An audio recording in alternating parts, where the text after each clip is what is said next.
Good morning and welcome back to Mobility Matters. I'm your host, Javier Betancourt, Executive Director of the Citizens Independent Transportation Trust, or CITT. We are the quasi-independent agency of Miami-Dade County charged with overseeing your half-penny sales tax for transportation.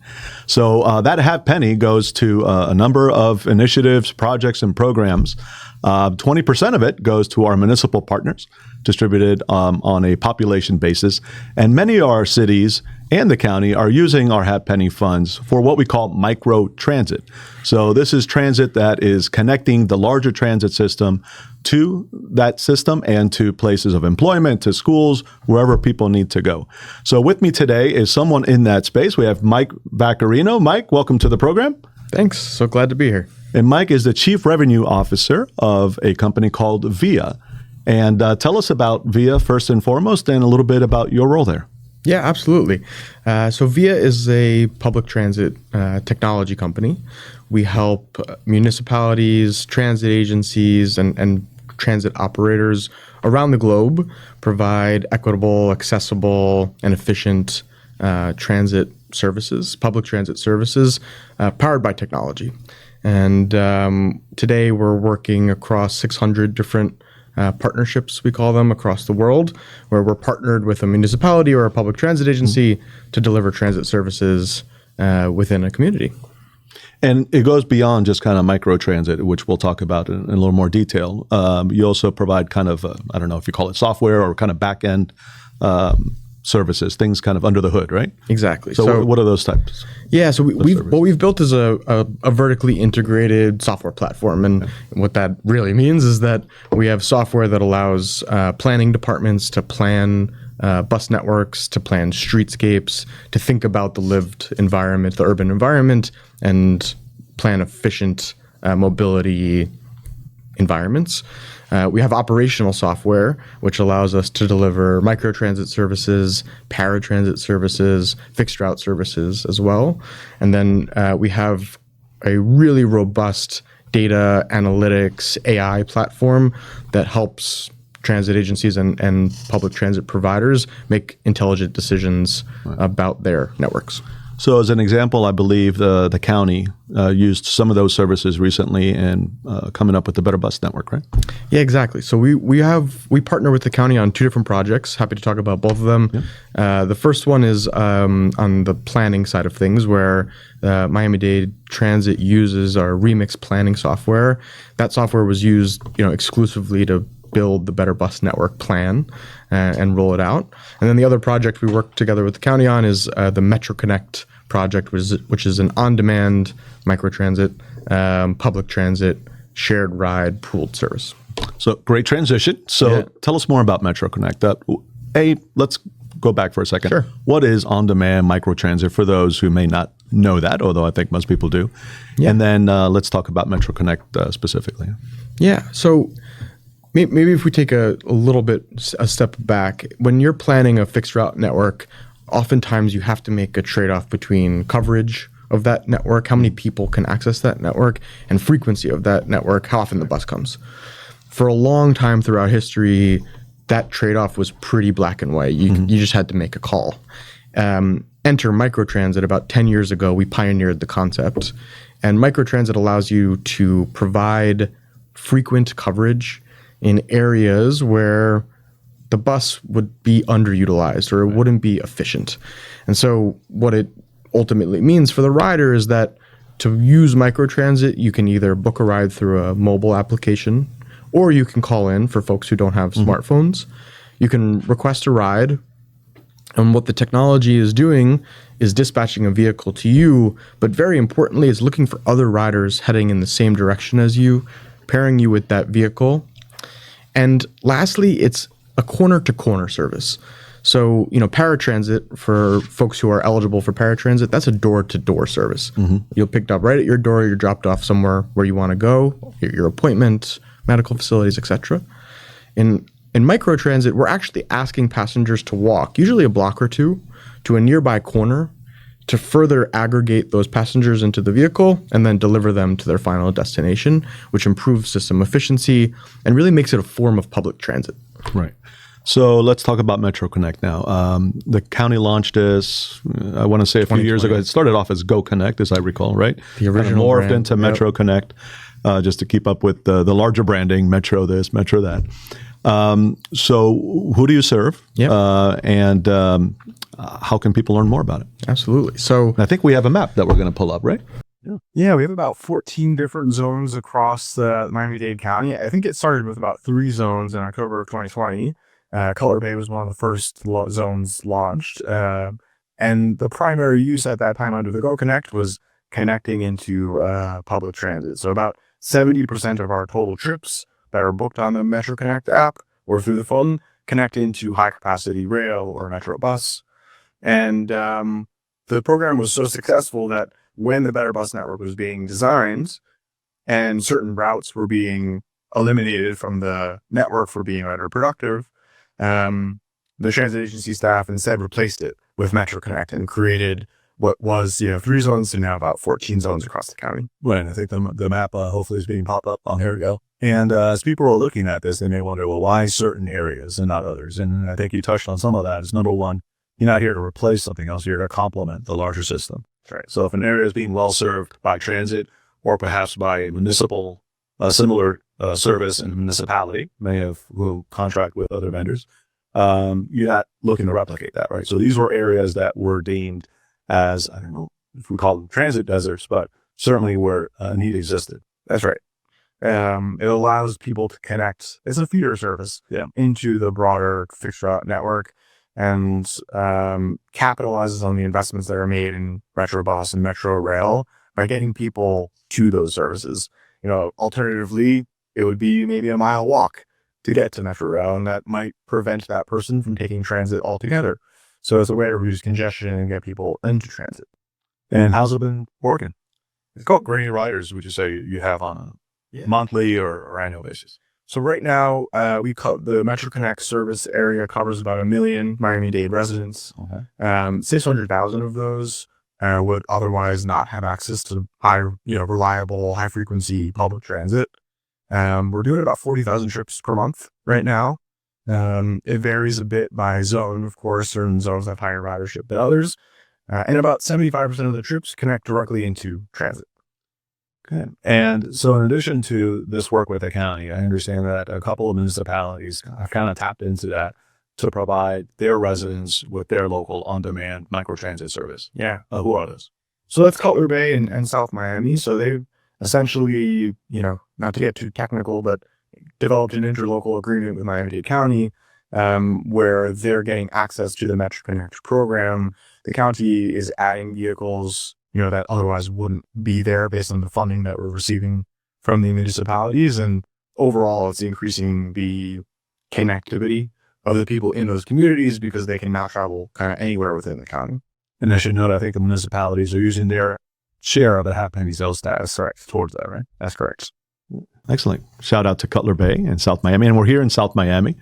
So I think we're having conversations with the Millers earlier about how that could connect people from this very building to the Metro Rail a few blocks away, right? That's right.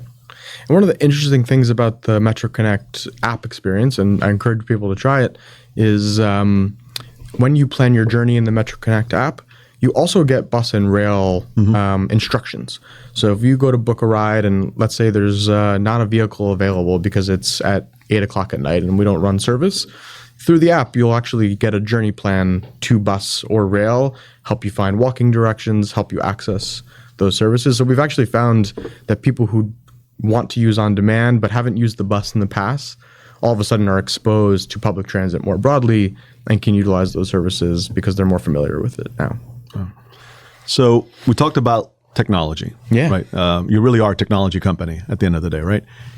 Technology keeps evolving. Yeah. And I know we've been talking a long time about autonomous vehicles, for instance. So what do you see happening in that space? Are you going to go autonomous at some point? Are we there yet? Is it a few years out? What's your best guess? There's been a lot of podcasts where this very question has been answered. Yeah. I think it's a fascinating topic. And I think in the last year or so, we've seen companies like Tesla and Google really take a big step forward in this direction. And we're excited about that. I think that the MetroConnect, Via as a company has done about a dozen on-demand public transit autonomous services across the country. Arizona has been a very popular state for these types of services. We've done something in Australia, actually, with autonomous vehicles, booked on demand. And even here in Miami, for a while, we ran a fleet of up to 10 autonomous vehicles in partnership with May Mobility. Some fully autonomous, or was there was a safety attendant in the vehicle? And I think a big part of the program was mapping Miami's cities for future use, later on. So it was a bit of a pilot program, and I think there's a real role for autonomy in public transit, so long as fixed route continues to be the backbone. Right. I think the future we want to avoid is robo-taxis everywhere. I'm not sure that really reduces congestion and solves some of our... Just replacing one car with another. Exactly. I heard one executive say we carry a lot of empty air. But we're excited about that future, and I think it'll continue to develop in the next 3 or 4 years. 3 or 4. Wow. Any other kind of technological initiatives or innovations that are on the near horizon that you're looking into? So I think... look, everyone's conversation is about AI right now, and the question that we often get asked is, what is the role of AI in public transit? And there's probably 12 different ways to answer that question. The two things that we'll pretend I was smart enough to ask that. So go ahead. Yeah. What is the role of AI in transit? Excellent question. I think we see AI as facilitating two primary functions. One is the rider experience. So you can imagine a world where a rider is trying to navigate a system that is unfamiliar to them. They fly into a new city. They're trying to navigate a system. Right now, you have to kind of know what app to download. You kind of have to know what the signs say. It's a little bit challenging. With AI, you could call someone and have a conversation, call an AI and have a conversation. Here's where I want to go. How do I get there? It's a little bit more of a interactive experience. You can imagine for a paratransit customer right now, call centers close at 8 o'clock. If you forgot to cancel your ride, you got to call at 6 a.m. Otherwise you get penalized. So why don't you call at midnight because you're awake at midnight? And so the conversational aspect of the rider experience, I think, will be a meaningful change. The other thing that is more interesting to me as a planning geek is that we have billions and billions of data points on how people use public transit. And what's really interesting is that when you show people multiple modes, so here's a bike, here's a transit, here's a walking option, what do people pick and why? And is it raining or is it sunny? And those individual choices, when you use a neural network, when you use AI to extrapolate how people make decisions, allow you to design really, really interesting transit options that are based on people's actual behavior versus, potentially old census data, which is kind of how we do it today. So really exciting about planning transit networks using AI, using predictive analytics, and really excited about the customer experience benefits. Yeah, it's really exciting time to be in this space, right? I think back to when the car was invented. Yeah. There's just so many new technologies kind of rolling out on a regular basis, and it takes society sometimes, a little bit to adapt to that. And I think that's where we're at now. So I don't know how well we're adapting to it, but we really don't have a choice. I think we'll learn a lot, and it'll allow government to put out really innovative solutions very fast. Yeah. And I think that's a good thing. And be more efficient, right? That's kind of the term du jour these days, efficiency. How do we squeeze out the most return on our public investment? I think that's totally right. And how do we make sure that the services that we're providing to residents who really need it, folks, about half of our MetroConnect riders, as an example, have an annual household income of less than $50,000. So this has become a real essential lifeline. Of course, there's technology. Of course, it's a modern experience. Of course, the rider experience is truly excellent. But the people who are using it are the folks who wouldn't otherwise have a way to access the public transit network other than walking a mile or two in the Miami weather, which we all know is a challenge. Yeah, so I don't know if people know you're out of New York, and you picked just the loveliest month to come visit us here in Miami. Between the heat, humidity, and the monsoons. I couldn't possibly pass up the invite from... It's all right. We have good air conditioning here exactly. at least. So tell us about yourself, Mike. You born and raised in New York? Born and raised in New York. Lot of friends here in Miami, so I spent like every New Yorker. Exactly, You know, there's a strong connection there. some family as well. Yeah. Born and raised in New York. Went to University of Michigan, and then spent some time in the Midwest. But I've been in the New York City startup ecosystem for about 15 years. My last company actually got me to VIA, where we were building neural networks, AI. We were building neural networks for enterprise primarily, but we worked with government a little bit. And I really saw there the transformational impact that AI and neural networks could have in creating government efficiency. And ultimately, what we were doing were projects that helped cities make smarter decisions about land use, smarter decisions about traffic patterns and streetscapes. And it was there where I fell in love with the concept of how transit could transform communities. Came across VIA. I joined, I think we had about 15 agency partnerships at the time. And today we're north of 600. So it's been a really remarkable journey, I think. Great ride, yeah. No pun intended. Yeah, exactly. So you're a Wolverine. Yeah. How did you go from New York to Michigan? I went to a high school that had 100 kids in the class, and we were all in the same class since kindergarten. And I wanted something much bigger, and so I went as big as you could get. That's where I wound up in Michigan. But I went I was a kind of a pre-med and science nerd at the time, so it was a strong program, and I fell in love with it there. Yeah. How's the team looking this year? We'll see. We'll see. Oh, come on. That's not a big boast. Okay, so must not be looking It's too okay. good. We're national champions, so anything, is a cake after that. Yeah, that's a good point. That's a good point. We're still trying to get back to it here. Yeah.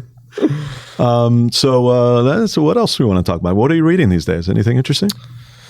I spend a lot of time reading about transit.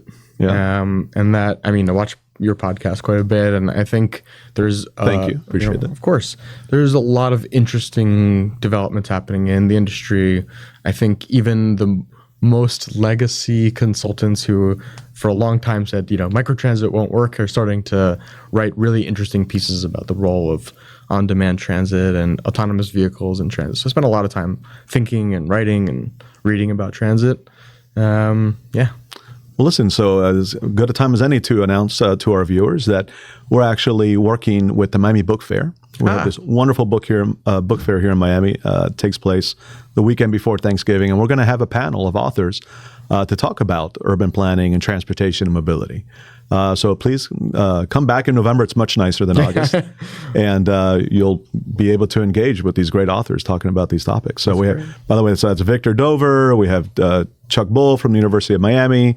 Who else? We got, 3 or 4. I think we're up to 5 authors. So it's going to be a great panel. We invite you back to listen to them and to engage. I hope you'll cut this part out, but I'll tell my boss I have a very important meeting in Miami. You do. You have to be here. I have to be here, yes. Juan Muyaret, I forgot Juan, is also going to be on the panel. So what do you think about Miami, by the way? So you're connected, right? So you probably come fairly frequently, and yet you're kind of an outsider at the same time. So you have this unique perspective on our city. You know enough of it, but you're also kind of detached in a way so that you can study us a little bit. What are your thoughts on this city and its potential for growth? To one extent, it's very similar. Be kind. No, Some New Yorkers, will tell me a little too honestly what they think about our city. I think there's a lot of similarities in New York and a lot of differences as well. I think one of the primary similarities is very diverse city. There's a lot of different folks who come from different backgrounds from across the globe. It's very cultural, very melting pot in terms of who's here. And the other thing that I think is most interesting is that Miami and Miamians are bold, and they're willing to try new things. They're willing to take bets. They're willing to take risks. And in addition from coming from New York, I work with cities all across the U.S., Midwest, Southeast, out in the West Coast as well. And there's a certain conservatism that comes with, especially in government, that comes from trying new things, and evidenced by the autonomous vehicles that we have here. Mayor Suarez's kind of digital presence or willingness to engage is very unique, I think. And I admire the boldness. Well, that's great to hear. Yeah. And we're also handsome and charming. The best looking Okay, thank you. city in the world, in America. Yes. Where in New York do you live? Brooklyn. Brooklyn. Yeah. Talk about a transformation, right? Yes, seriously. It's a really great place to raise a family, and transit's great. And yeah. Wonderful. Well, Mike, anything else you want to talk about? Any shout outs, any professional organizations you're involved in? Well, I'll be at the APTA conference in Boston, as you may be in a few weeks. No, we have a travel free, so no APTA for me. Got it. But look, I mean, shout out to the county. Honestly, I think we've been working together with Miami-Dade Public Transit for 5 years now. It's been a really, I think, mutually rewarding relationship. We've learned a lot together. We've tried new things, and ultimately, what we've been able to do is put 1 million people across the county provide 1 million people across the county with high capacity, reliable, safe, efficient public transit. And we're really excited about the continued growth of the program, and also the continued investment in transit. The new BRTs and all of that is it's a quite exciting time here. We should note, you mentioned BRT. We have the South Corridor Bus Rapid Transit is going to launch later this year. Yeah. And certainly, according to the map, many of the communities you serve, including Cutler Bay, will be connecting to that. Are there active conversations between you or your clients and the county on making those connections? Absolutely. I mean, Cutler Bay specifically, on average, about 75% of riders connect to transit across all 14 zones. Yeah. Cutler Bay is well above that. You see the travel patterns, especially in Cutler Bay, already without the BRT. 80-90% of people are connecting to Transitway. Transitway, exactly. Yeah. And as a result, this will just further that connection point, and I think encourage use of that BRT in a real way. Excellent. Well, listen, Mike, I want to thank you for everything you do to help move our Miamians around. And thank you for being a guest. I know we've been trying to schedule this for some time, and the calendars finally aligned. They did. Appreciate it. I'm glad I was able to join. Listen. Thanks. Thank you. Folks, that's all the time we have here on this program. You are welcome back every other Thursday from 9:30 to 10:30 to learn more about transportation, mobility, and other issues that intersect with that very important and critical topic. I want to thank our partners here at Miami's Community Newspapers for hosting and producing the program. And that's it. We'll see you next time. Thank you.